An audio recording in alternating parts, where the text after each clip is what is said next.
Hello beautiful soul! Welcome back to my channel. This is Mei Chang. I'm from Japan, Kabayan, Taurus. This reading is for you. Maraming salamat po na sa mga subscriber, new subscriber, cross-watcher, at sa mga bago pasok niya. Welcome na welcome kayo sa bahay ni Ate Aimee. Maraming salamat din sa nakataba ng puso niyo mga comments. Sa lahat kayo is present. Tip comment lamang kabayan na yung energy is naiwan dyan. Pati pangalan niyo pinabasa ko. Makakula yung energy niyo. Maka-resonate lang kayo sa ating reading. Maraming salamat sa mga nagpa-personal reading. Kung gusto na personal reading at energy niyo lang gusto makuha natin. Nasa baba po ng video. Tao na nakakonect kay Taurus. Tingnan natin yung kung ano yung challenge mo sa mga natitirang araw ng May. Ano? Tao na nakakonect kay Taurus. Anong nararamdaman mo kay Taurus? Tao na nakakonect kay Taurus. Anong nararamdaman mo kay Taurus? The Eight of Swords. What is your intention toward Taurus? And the Empress. At ano naman yung behavior? Tingnan natin ang behavior niya sa'yo at iyong nararamdaman. Ano nararamdaman mo, Taurus, sa tao na to? Christian? Ay! Naku po, naloko na. Naloko na. Mukhang hindi kayo magkatugma. Ano ba yun? At what is the challenge sa mga natitirang araw ng May 2024 para kay Taurus? The challenge is the strength. Universe, ano po ang advice nyo kay Taurus? Please show me. The Four of Swords. We have the 4-4 and the 3-3. And overall energy ni Taurus. Please show me.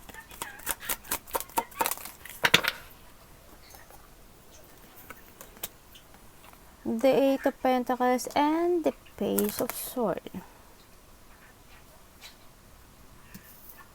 Hindi kayo magkatugma nito ah. Okay.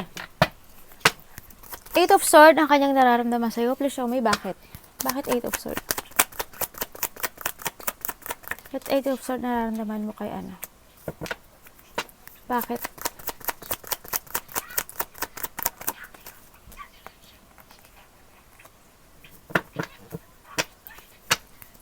Pwede pa malaman.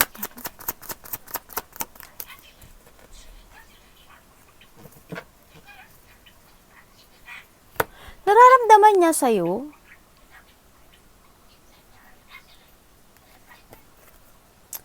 parang nakapag-desisyon na siya, be. Ay, be. I don't know why, pero ang nararamdaman siya sa'yo is a justice.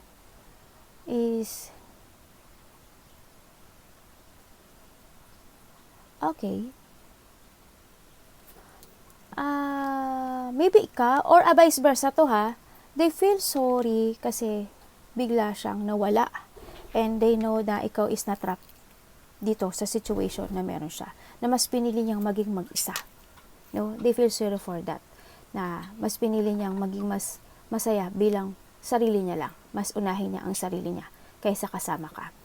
No? At naiwan ka na ikaw yung naiwan sa isang dilim na ganun, na feeling mo, parang ganun, na feeling mo victim ka, ganyan, yan, na-trap ka, na-confuse ka, dahil sa kanya, na-stuck ka, kumbaga.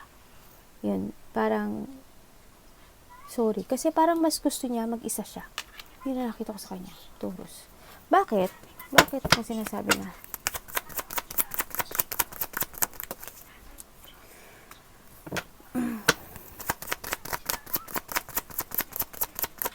Bakit eh? Ay. Oh. Ibig sabihin niya ba dito nakilala niyo lang to sa internet? Or mas ngayon, mas naintindihan niya na kailangan kanyang bitiwan? No, yun nakita ko. Naramdaman niya rin sa'yo na alam niya na nalulungkot ka or vice versa ito. Handun yung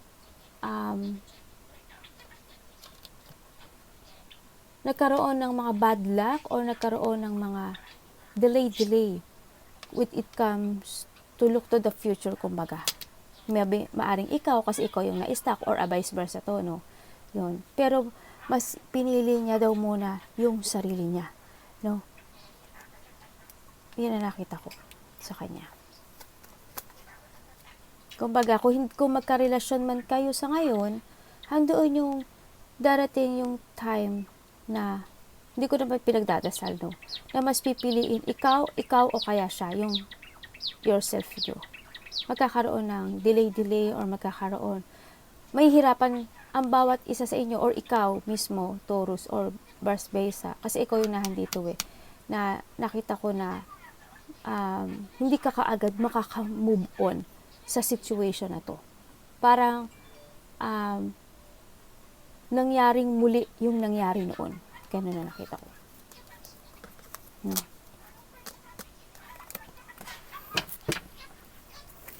Bakit the Empress ang iyong intensyon?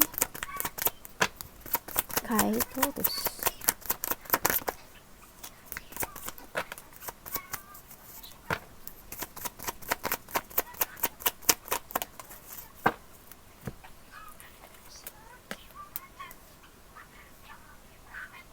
King of Wands.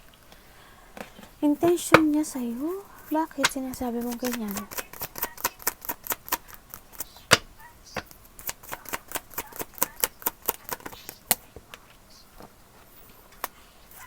Bakit ano?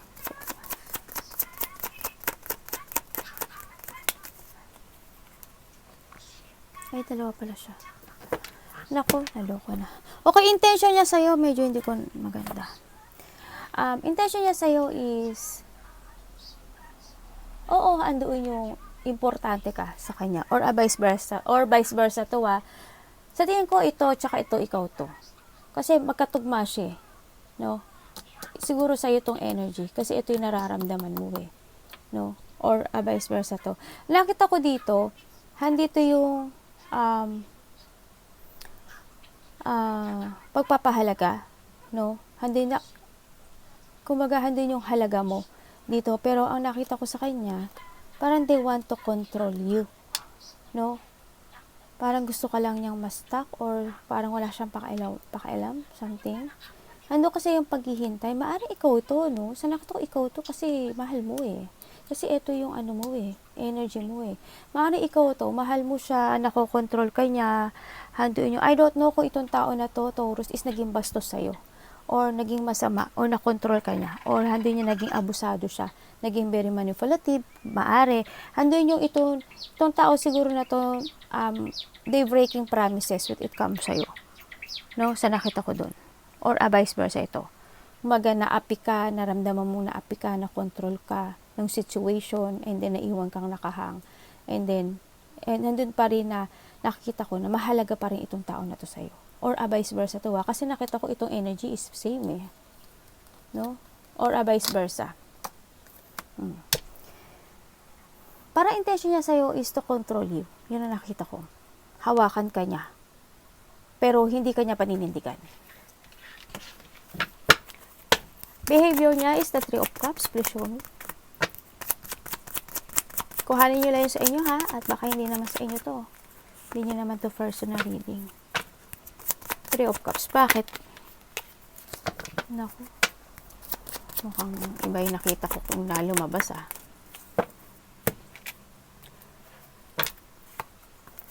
Okay, behavior niya sa'yo is only a friend. Behavior niya sa'yo is hindi niya friend lang ang tingin niya sa'yo. Halimbawa, co-workers, friend, not a lovers. And then, handoon yung ayaw niyang kayo magkaroon. Parang handoon yung sa part na ayaw kanyang ipasok sa totoong niyang mundo. No? Handoon yung marami siyang isisikreto or may pagsisinungaling ako nakita sa kanya or may mga hidden or may mga hindi siya sasabihin sa'yo. Magiging mystery person siya when it comes sa'yo. No? Kumbaga, friend lang ang tingin niya sa'yo. Tamo ito, energy mo to, tapos ito talaga diba? Bakit 4 of Wands ang nararamdaman mo sa tao na to, Taurus? Friend lang kayo nito, huwag mong seryosohin. Kasi puro sinungaling ang Bakit 4 of Wands? Bakit 8 of Cups? nararamdaman, hindi lumakpak. Ay, wala na. Lumakpak talaga. Iba man siya. Yan. Ang nararamdaman mo sa tao na to, andun yung you want family sa kanya, gusto mo siyang pakasalan, gusto mo makipagkita sa kanya, gusto mo mag-celebrate ng happiness, birthday, wedding, mansary, something, anniversary, ganyan. Gusto mo rin sa kanya ng gusto mo nang matapos at magkaroon ng peace o matapos na yung conflict, no? O magkaroon na kayo ng intindihan at masolusyonan na itong mga problema nyo, no? Handa sa nakikita ko rin na gusto mo talaga siyang pakasalan or willing ka na magkaroon ng family outcome sa kanya. Gusto mo rin siyang kontakin kahit na gusto mo na umalis or ano ba to? Umalis pero hindi mo magawa, no? Sa nakita ko dito. Pero nandun pa rin na umaasa ka na darating yung time na nakita ko na magiging okay yung lahat, makapag-usap kayo, makapag-communicate kayo. Ngayon nakita ko. Magkakaroon ng new beginning sa inyo. Sa iba naman, sa nakita ko dito sa inyo, siguro mas more na, siguro ang nararamdaman mo sa kanya, siguro sa iba dito, nararamdaman nyo na, may family ba to? Sa iba may family to no? May family siya, and then, hanggang sa nagkasundo sila, and then mas pinili mo nang umalis at tumayo para sa kanya, para mag-start sa inyong sarili mong buhay. Pero nandun ka sa parte ng buhay mo na, kung hindi siya family, may boyfriend to, or may girlfriend siya, no? Pero hanggang sa nalilito ka, no? Gusto mo pa rin siyang kausapin, no? Na lagi pa rin siya nasa isip mo. Yun na nakita ko. Gusto mo pa rin makapag-communicate. Kunin nyo yung sa inyo, no? Sa nakita ko dito. At ang iyong challenge is the strange. Bakit po strange ang challenge kay Taurus? Bakit po strange? Okay. Okay, ang challenge sa sa'yo is wag na wag kang mawawalang ng pag-asa. Kailangan mo lakasan ang loob mo, kailangan mo tibayan ang loob mo, kailangan mo ng katatagan, no? Dito, sa nakita ko dito. Wag kang renew your faith, yung paniniwala mo. And then, change and hope and renew, revert. Nakita ko ito. Kailangan mo ng clarity. Pagod ka na, kailangan mo nang i-release lahat ng baggage na nakakabigat sa'yo. No? Kailangan mo nang, you need to be wiser, stronger, and you need to let go whatever holding you back sa nakaraan. And then, kung hindi na talaga may fix itong situation, that's kasi magkaiba kayo ng energy talaga. Hindi siya match, no, sa nakita ko dito. You need to release this. And kailangan mo na mag-moving forward and accept also all the lesson na galing dito, no. And syempre, alam ko na magiging matagal ang healing, pero you need mo ng lakas. You need strength, no. And moving forward, leaving behind, and baka dito, and yung iba dito, no, may travel siguro, o pa-travel ka, ganun. And pagbabagong buhay. Yan, mag-trust ka lang kay universe, kay Lord, and trust yourself. Then, sa nakita ko dito, no? Use your own intuition, then. At syempre, the advice is the Four of Swords. Please show me. Bakit po?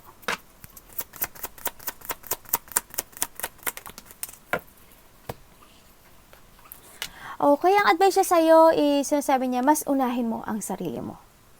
Mas unahin mo ang sarili mo, mas pangalagaan mo ang sarili mo, no?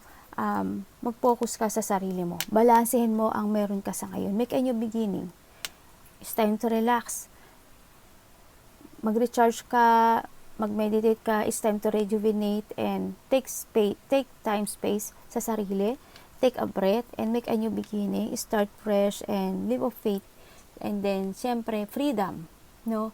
And kailangan mo na rin na umasa sa mga mabubuting mangyari with it comes sa kinabukasan. No? Move on. No? The best word. Huwag kang magbuluhan, huwag kang malito. And syempre, ang iyong energy is the Eight of Pentacles and the Page of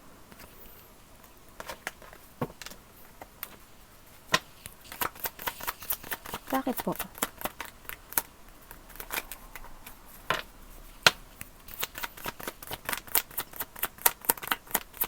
Magkaano ba kayo nito? Ay, family. Magkaiba kayo ng lahi nito? O magkaiba kayo ng ano? Magkaiba kayo ng mundo? Okay, ang iyong energy sa natitirang araw ng May is more on work. No? More on work, more focus, and parang hardworking, learning more new skills, and developing. Yan, and pagpa-practice, may mga talent, may mga ambition, may mga minamaster. Handin yung determination when it comes to a work, when it comes to a money or business, Iba dito talagang nag-aaral kayo, no? May pinag-aaralan kayo, no? More on focus ka doon, no? Sa nakita ko dito. Mm-mm.